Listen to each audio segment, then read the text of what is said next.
what we're going to do now is we're going to do a craw mold. We're going to do the full injection mold. Earlier we cut the legs off. I wanted to carve them in and see how that would work. It looks like it's going to work really well. That mold is still drying. But those are the legs that I carved in.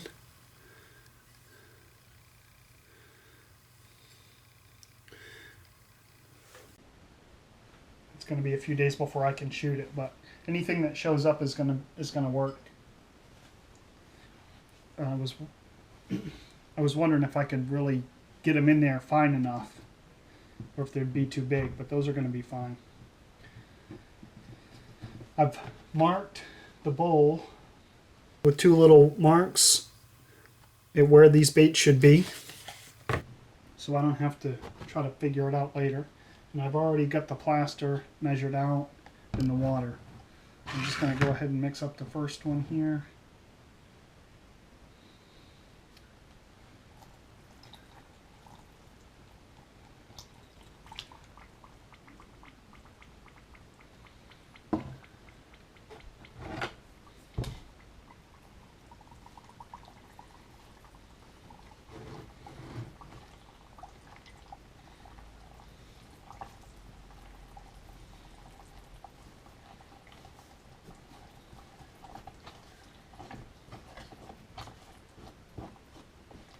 Now that I don't have all those little legs to contend with, I should have plenty of working time.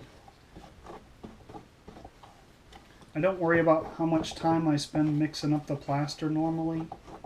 I just mix it up until it's as smooth as what I think it'll get. And I know that's not very descriptive. Sometimes when it pours out it looks lumpy. I don't worry about that. It doesn't seem to ever have any dry plaster in there.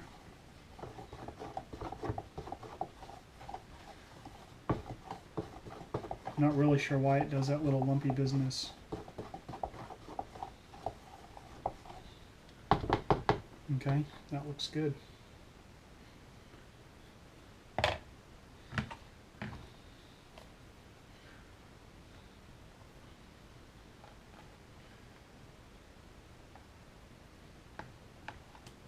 See those, I don't know if you can tell, but there's like little lumps. But it's kind of weird because they don't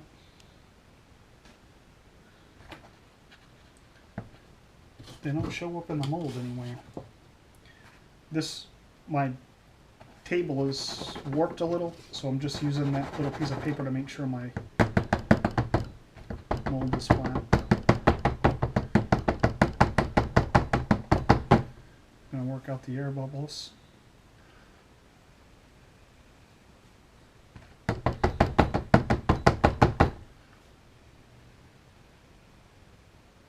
Yesterday I discovered that just giving a little airflow over there pops all those air bubbles.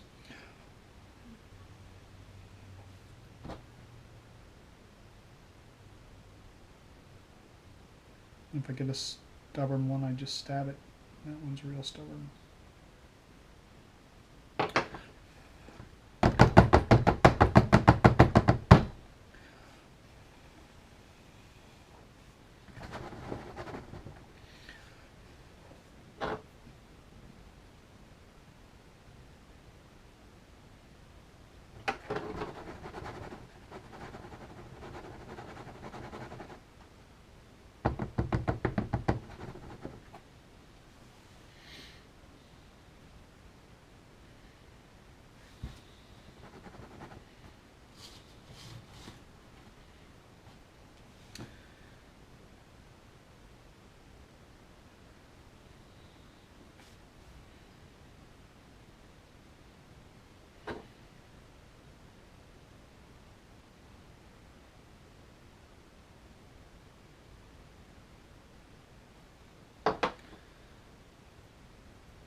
There's the first one. If you use the baits over and over, they can get little pieces of plaster on them. I try to get all that off, but sometimes it's tricky.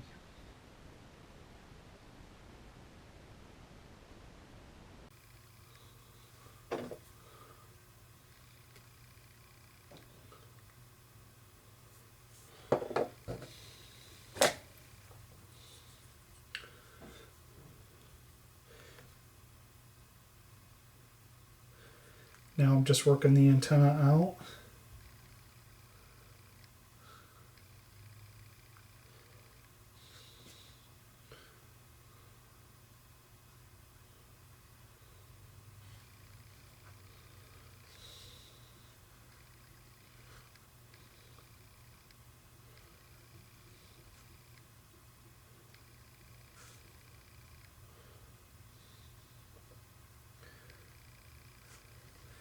I like all my appendages to be as straight as possible. Makes it easier to do adjustments with. And it makes it easier to shoot the plastic and to remove the bait from the mold. Now we're just gonna get these guys in there. I like to get them in about halfway, so I have a nice clean parting line.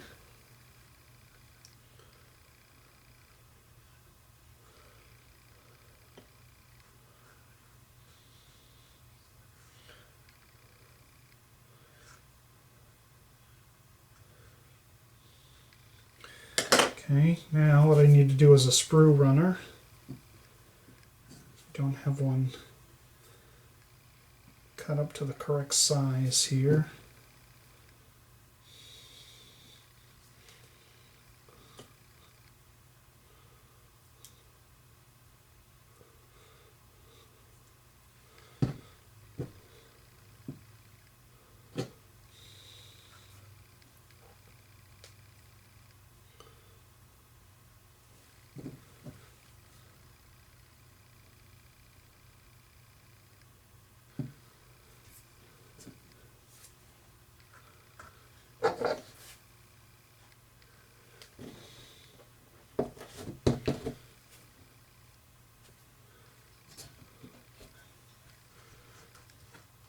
I'll show you this when I'm done.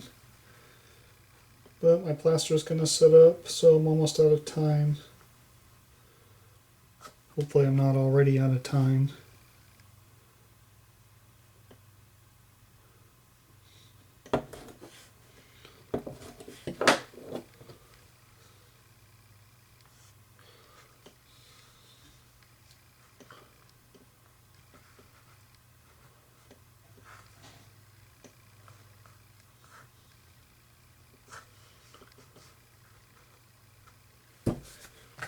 I push the blasters.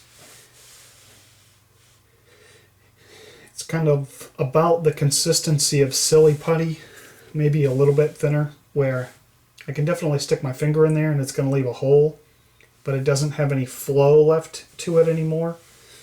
So when I push that sprue runner in there, it pushed the plaster up.